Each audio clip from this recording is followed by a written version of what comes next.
दोस्तों, मैं हूं रवि, आप देख रहे हैं my YouTube channel job for मनुष्य। दोस्तों, आज एक बार फिर से कर लेते हैं मोटिवेशन का थोड़ा सा जिक्र। चलिए देखते हैं। किस्मत से ना कहो कि कोई मौका दो, किस्मत से ना कहो कि हमें कोई मौका दो, मेहनत इतनी करो, मेहनत इतनी करो, क्या पता सबको चौंका दो, मेहनत इतनी करो, क्या पता सबको चौंका दो। दोस्तों, तो आज के लिए ये वीडियो आपके लिए होने वाली है। इतनी मेहनत कर डालिए ताकि आगे आने वाला जो आपका एग्जाम है ना, वो भी छोटा हो जाए आपके लिए, ताकि आपको कोई प्रॉब्लम का फेस ना करना पड़े। ठीक है, इतनी मेहनत कर डालो, जी जान लगा दो, ताकि अब की बार ग्रुप डी पार कर दे। ठीक है, तन मन धन से लग जाइए, इतनी मेहनत करिए, करते जाइए कि आपका एग्जाम क्वालिफाई हो जाए। फिर जब क्वालिफाई हो जाएगा ना, तो आपको लगेगा कि हमने कुछ मेहनत की थी। ठीक है ना। चलिए देखते हैं हम लोग आज कुछ क्वेश्चन, मोस्ट इंपॉर्टेंट क्वेश्चन देखने वाले हैं। ठीक है, पैरामीटर रेक्टेंगुलर क्वेश्चन करने वाले हैं। खेत के क्वेश्चन आते हैं, बहुत ज्यादा आपको आते हैं।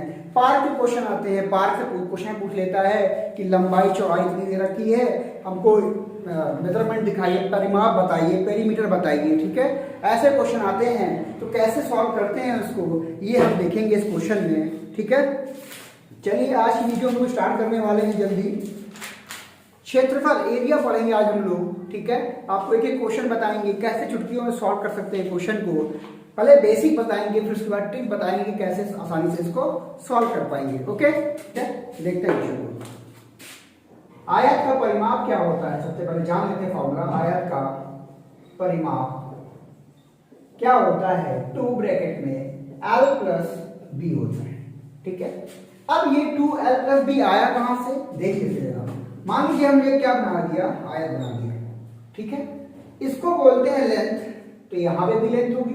आयत की जो लेंथ, आयत जो होता है, आमने सामने की जो भुजा होती है क्या होती है, बराबर होती है। ठीक है, इसको बोला l, इसको बोलते हैं ब्रेथ। ठीक है, यानी चौड़ाई बोलते हैं इसको लंबाई बोलते हैं। ठीक, कितने l हैं आपके पास, 2l हो गए, तो लिखेंगे 2l प्लस कितने भी हो गए आपके पास, 2b हो गए।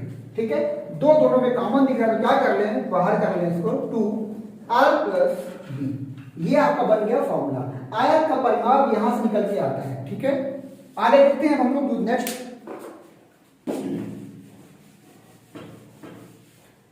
जो होता है, नेक्स्ट आपका है आयत का क्षेत्रफल।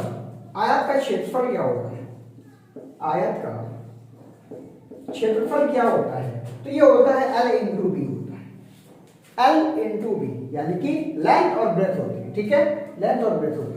इसी के अकॉर्डिंग हम लोग क्वेश्चन करने वाले हैं। ठीक है, मोस्ट इंपॉर्टेंट, तो आपको समझ में आएगा। ठीक है, चलिए स्टार्ट करते हैं। मैंने बताने का मकसद बस ये था कि आपको ये फॉर्मूले पता होंगे तो आप कर पाओगे। ठीक है, चलिए आइए,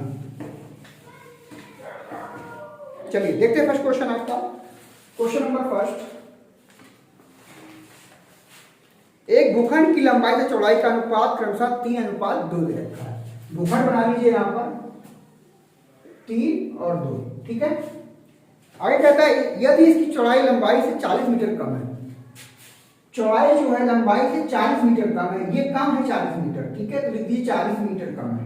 ठीक है, माइनस लगा दीजिए इसके आगे क्या कहता है, तो भूखंड की परिमिति कितनी होगी, भूखंड की परिमिति कितनी होगी, देख लेते हैं कैसे निकालते हैं हम लोग क्वेश्चन। चलिए देखते हैं।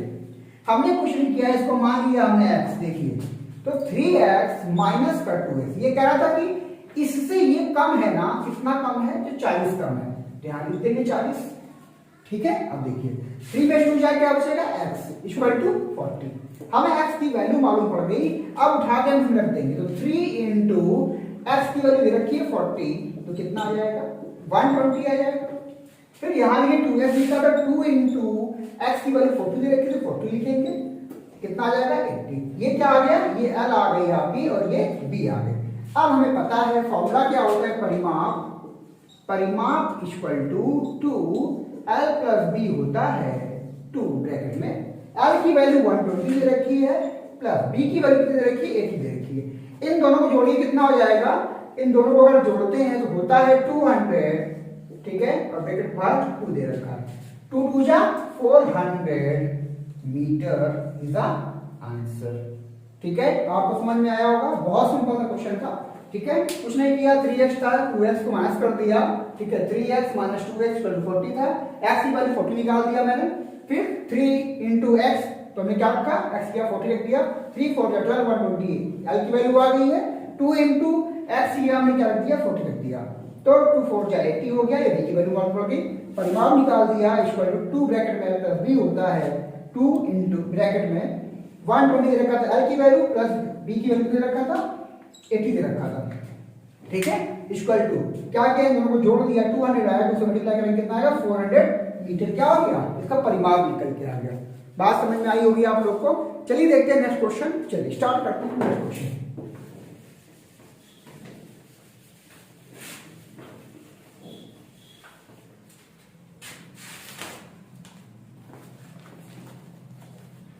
नेक्स्ट क्वेश्चन दे रखा है, क्वेश्चन नंबर 2, एक आयत की लंबाई 8 सेंटीमीटर है। ठीक है, एक आयत बना लेते हैं हम लोग। एक आयत की लंबाई दे रखी है 8 सेंटीमीटर दे रखी है। ठीक है, तथा इसकी विकर्ण की लंबाई 10 सेंटीमीटर दे रखी है। इसका विकर्ण भाई ये होगा 10 सेंटीमीटर दे रखी है। ठीक है, इस आयत की परिमिति कितनी होगी, ये रेलवे 2006 में आया हुआ क्वेश्चन है, यानी कि आपके लिए इंपॉर्टेंट हो सकता है। ठीक है, मैं लिख दे रहा हूं यहां पर 2006 रेलवे में आया हुआ क्वेश्चन है ये। ठीक है, परिमिति बतानी है, सबसे पहले हम क्या निकाल लेंगे, देखिए परिमिति निकालने से पहले सबसे पहले क्या करना होगा, हमको एल ये बी पता होना चाहिए। बी पता करने के लिए क्या फॉर्मूला होता है, देखिए फॉर्मूला क्या होता है, विकर्ण का स्क्वायर, पहले ऐसे देख लीजिए, हाइपोटेनस बोलते हैं इसको। ठीक है, विकर्ण का स्क्वायर इक्वल टू एल का स्क्वायर प्लस बी का स्क्वायर, ये फॉर्मूला होता है आपका। ठीक है, रख दीजिए, एस दे रखा है 10, तो यहां लिखेंगे 10 का स्क्वायर, एल दे रखा है आपका 8 का स्क्वायर, ठीक है, प्लस बी का स्क्वायर हमें नहीं पता है। अब देखिए 10 का स्क्वायर 100 होता है इक्वल टू 8 का स्क्वायर कितना होता है, 64 होता है, प्लस बी स्क्वायर दे रखा है। ये 64 यहाँ प्लस किधर आएगा तो माइनस का, तो 100 minus 64 equal to b square. ठीक है, घटा दिए, 10 में से 4 जाएगा 6 बचता है, 9 में से 6 जाएगा 3 बचता है, इक्वल टू बी स्क्वायर। हम ये स्क्वायर लगाएगा तो अंदर रूट लग जाएगा, देखिए यहां कर लेते हैं। ठीक है, ये स्क्वायर लगाएगा क्या बन जाएगा, ये b equal to under root 36, तो b की वैल्यू कितनी आ जाएगी 6, b की वैल्यू 6, तो हमें b की वैल्यू मालूम पड़ गई 6।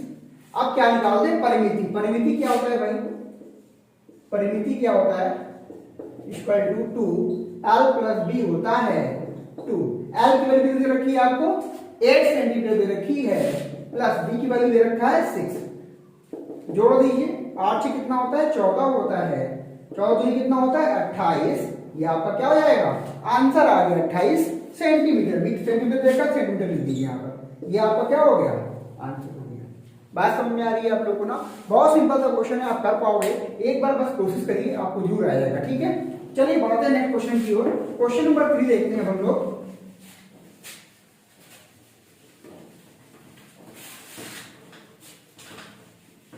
क्वेश्चन नंबर 3 देखते हैं क्या लगता है। एक 14 मीटर इंटू 9 मीटर के फर्श पर बिछाने के लिए 63 सेंटीमीटर चौड़ी कितनी लंबी दरी की आवश्यकता होगी। ठीक है, देखिए दे रखा है 14 मीटर और ये 9 मीटर दे रखा है। ठीक है, कह रहा है 63 सेंटीमीटर चौड़ी कितनी लंबी दूरी की आवश्यकता होगी। ठीक है, फर्श में बिछाना है तो फर्श का क्या हो जाएगा, क्या लिख सकते हैं हम लोग, लिखेंगे फर्श में बिछाना यानी कि आयत का क्षेत्रफल क्या होगा, आयत का क्षेत्रफल equal to l into b होता है। ठीक है, कर देंगे 14 इंटू 9 कितना हो जाएगा, बच्चों को 36 के 6 कम 9 कितना होता है, 9 और 3 12 126। ठीक है, ये आ गया। अब क्या कहता है, ये किस में आया है, मीटर में आया, याद रखिएगा मीटर में है। अब देखिए फिर कहता है आपसे 63 सेंटीमीटर चौड़ी कितनी लंबी दरी की आवश्यकता होगी। 63 सेंटीमीटर दे रखा है और ये मीटर में दे रखा है, तो क्या बनेगा 126 63। ये भाई सेंटीमीटर में दे रखा है, मीटर में दे रखा है, तो क्या हो जाएगा, इसको चेंज करेंगे तो ये पॉइंट लग जाए, क्योंकि होता है ना 1 मीटर में 100 सेंटीमीटर होते हैं और 63 सेंटीमीटर लिखा हुआ था। ठीक है, तो क्या कर दिया हमने इसमें 2 अंक के बाद, मान लीजिए ये होगा इसका, ठीक, तो ये 2 अंक के बाद लगा, 2 अंक के बाद पॉइंट लगा दिया हमने यहाँ पर। ठीक है, अब देखिए तो क्या लिखा है 126 और ये 63, पॉइंट 2 अंक के बाद था, ऊपर लेके चलेगा 0, 2 जीरो ऊपर आ गए। इसको कट कर देंगे तो कितना आएगा देखिए, 3 चौको 12 होता है, 3 दूनी 6 होता है, 3 2 जा 6 और 3 1 जा 3, 21 दूना 42 होता है, कितना आ जाएगा 200 इज द आंसर, 200 मीटर। इतनी दरे की आवश्यकता हमको होगी।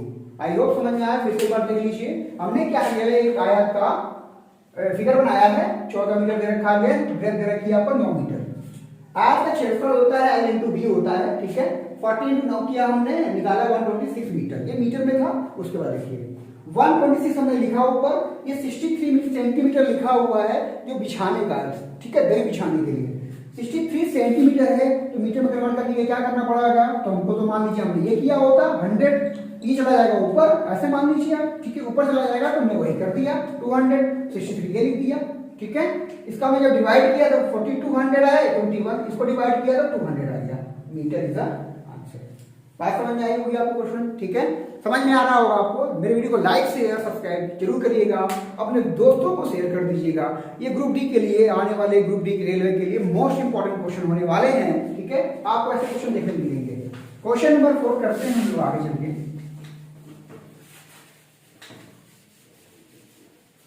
क्वेश्चन नंबर 4 देखते हैं। एक कमरे में 8.50 रुपीज प्रति वर्ग मीटर की दर से फर्श बिछाने का खर्च 510 रुपए आता है। मान लीजिए कोई कमरा होगा, ठीक है, फर्श बिछाना है, खर्च कितना आ रहा है 510 रुपए आ रहा है, और कितना रुपए लेता है वो 8 रुपए 50 पैसे प्रति वर्ग लेता है वो। ठीक है, इतना लेता है। आगे देखिए, यदि कमरे की लंबाई 8 मीटर हो तो इसकी चौड़ाई कितनी होगी। कमरे की लंबाई दे रखा है, यानी कि L दे रखा है 8 मीटर, आपसे B पूछा है, कैसे निकालेंगे। ठीक है, देखिए सबसे पहले काम करते हैं, जो रेट दे रखा है इसमें इसको डिवाइड करते हैं तो हमें मालूम पड़ जाएगा। तो लिखा है 510, ठीक है, रुपए खर्च आता है टोटल पूरा खर्चा, और ये प्रति वर्ग का दे रखा है 8.50। ठीक है, अब देखिए ये पॉइंट यहां से हटेगा तो ये चला जाएगा 2 जीरो, तो लिखेंगे 51,850, जीरो से जीरो कैंसिल हो गया। ठीक है, अब देखिए 5 10 जा 50 होता है, यहाँ 1 बचेगा, ये 2, 5 2 जा 10 और 0। ठीक है, 5 1 जा 5, 5 7 जा 35, 17 6 जा 17, छक्का 102 होता है, यानी कितना आ गया, ये 60 आ गया।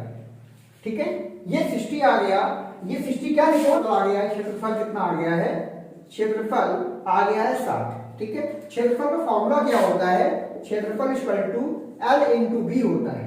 ठीक है, अब देखिए क्षेत्रफल हमारा 60 आ चुका है, इक्वल टू L दे रखा है हमको 8 इंटू, और ये क्या दे रखा था B, हमें B निकालना था, ये 8 इधर आएगा तो डिवाइड हो जाएगा, कर देंगे, करिए B इक्वल टू क्या आ जाएगा, कितनी बार में आएगा 8 7 जा 56 होता है, 56, और यहाँ कितना बचेगा 4, 8 5 जा 40 होता है, यानी 7.5 आपका आंसर हो जाएगा। मीटर में है तो मीटर लिख दीजिए, 7.5 मीटर इज द आंसर। ठीक है, आप फिर से देख लीजिए, एक आयत बनाया था हमने, L दे रखा था 8, B निकालना था हमको, खर्च पूरा खर्च टोटल था 510 रुपए, जिसमें कि प्रति वर्ग खर्च ले रहा था 8.50 रुपीज में। हमने क्या किया 510 पूरा खर्च लिखा, डिवाइड कर दिया प्रति वर्ग से, डिवाइड करने के बाद क्या किया हमने 51 को यहाँ से डिवाइड 2 के बाद पॉइंट हमने ऊपर लेके गए, 2 जीरो बढ़ा देंगे, 0 0 कट जाएगा, इसको डिवाइड किया। ठीक है, तो आया 1020 डिवाइड में 17 का डिवाइड किया 6, 17 6 का 1 2 होता है, तो 60 इसका क्षेत्रफल आ गया। तो क्षेत्रफल इक्वल टू हमने दे देखा 60, क्षेत्रफल इक्वल टू होता है L इंटू बी, तो हमने 60 equal to L into b लिखा, L की वैल्यू दे रखी थी हमको, इसको ले गए यहाँ डिवाइड में, जब डिवाइड किया तो बी की वैल्यू आ गई 7.45 मीटर। ठीक है, 7.5 मीटर इसका आंसर हो गया। ठीक है, वीडियो समझ में आ रही है ना आपको। ठीक है, दोस्तों में जल्दी से शेयर कर दीजिए ताकि उनके पास भी वीडियो पहुंच जाए और वो लोग भी अपनी अच्छी तरीके से प्रिपरेशन कर पाए। ठीक है, जी जान से लग जाइए, दिखा दीजिए इस बार कि ग्रुप डी इस बार पार करना है, चाहे कुछ भी हो जाए, आर पार की लाइन लड़नी है। ठीक है, मेहनत करिए, जम के करिए।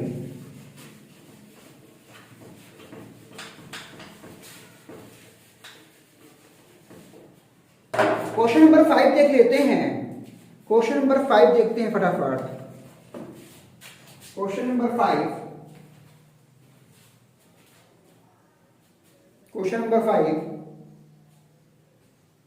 एक आयत की लंबाई में 10% वृद्धि करने पर, एक आयत था, इसकी लंबाई में 10% वृद्धि कर दी गई, ये एक्स था, 10% की वृद्धि कर दी गई मान लीजिए। ठीक है, फिर उसका कहता है, उसके बाद कहता है आपको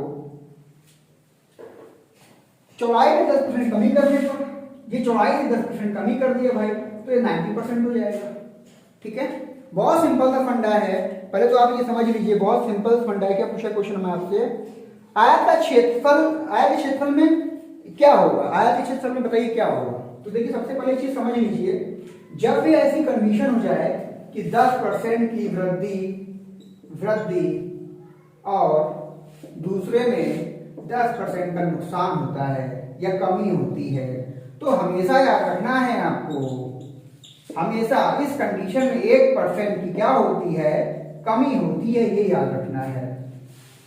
आपको बात समझ में आ रही है, 1% की कमी होती है। आप कहोगे यार सर कैसे, तो देखिए फॉर्मूला इसका ऐसा ही होता है। देखो क्या होता है, ये होता है, मान लो यहां पे लिख लो a² करते हैं लोग। ठीक है, ये फॉर्मूला होता है इसका। किसकी बात हो रही है, 10% में यहाँ फायदा हो रहा है, 10% का नुकसान होता है, यानी कि 10% की बात हो रही है। तो यहाँ लिखिए 10%, 10² डिवाइड बाई 100। ठीक है, आगे देख लो 10² कितना होता है, 100 होता है, और ये 100 दे रखा था, ये इससे कट जाएगा। ठीक है, कितना आ गया, 1। अब आप बोलिए कि सर ये कैसे मालूम करेंगे कि 1% की कमी होगी या फिर फायदा होगा। तो बहुत सिंपल लॉजिक था, जब यहाँ पे फायदा हो रहा है, यहाँ नुकसान हुआ, तो हमेशा नुकसान ही होगा उसको, तो क्या हो जाएगा, 1% की क्या हो जाएगी, उसको हानि हो जाएगी। बात समझ में आ रही है आपको ना, 1% की हानि हो जाएगी। बहुत ध्यान समझिएगा, ऐसे क्वेश्चन बहुत पूछे जाते हैं और आपके लिए बेनिफिट हो सकता है कि 10% की वृद्धि हो रही है, 10% का नुकसान भी हो रहा है, तो क्या करेंगे, कुछ नहीं करना है, हमेशा रखना है 1% की कमी होगी। या फिर ये फॉर्मूला लगा दीजिए, a², जितने की नुकसान हो रहा है, फायदा 10 का हो रहा है, तो मैंने 10 लिखा, 10² डिवाइड बाई 100।